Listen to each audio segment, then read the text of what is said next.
Hey, what's going on? I'm Matt O'Leary back with another video. In today's topic, we're going to break down three free agent options if the Jets decide to move on from Robby Anderson, or if Robby Anderson just decides that he's going to take big money in free agency. Not that I can necessarily blame him, but at the end of the day, I think we all know how I feel about the subject anyway, that I want the Jets to bring him back.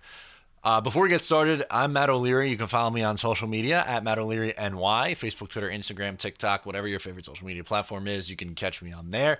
And if you're new, please make sure to subscribe for more Jets content. So my three options. So I'm going to go with a cheap option, a middle tier option, and a expensive option, starting from the bottom. So Rashard Higgins is my cheap option.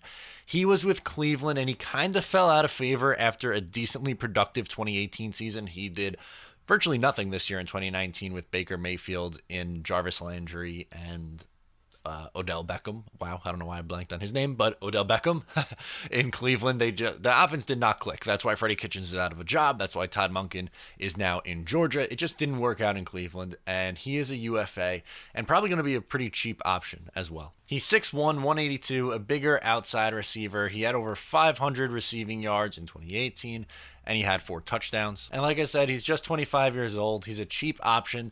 This is not someone who you could expect to come in and be like 100% what Robby Anderson is for this New York Jets team, but he's an outside the numbers guy. He's a bigger receiver. Anderson's a bigger body. Maybe he's more of a burner than what Higgins is, but you could at least maybe convince me on taking a flyer on Higgins.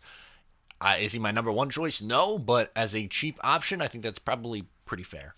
My second option is going to be the middle tier option, which is Breshad Perriman from the Tampa Bay Buccaneers, a former Cleveland product, spent the last year in Tampa Bay. He had over 600 yards and 6 touchdowns. He's 6'2", 215, again, fits the mold of a bigger body receiver.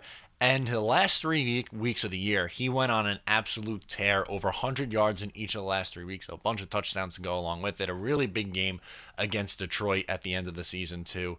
And to me, I think this option is probably the one that makes the most sense because I don't think he's going to cost you a whole lot.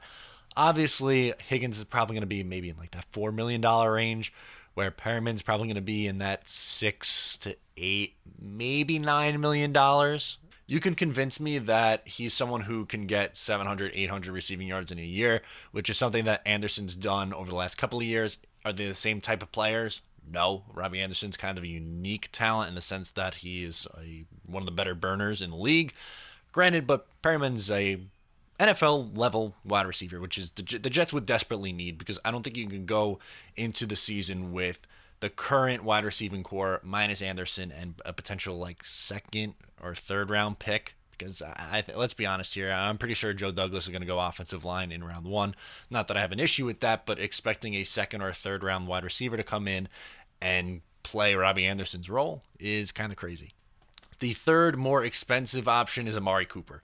That is the number 1 wide receiver on the market, but the question is, does he even hit the market? I would bet my money that he stays in Dallas. I think they really like that connection between him and Dak.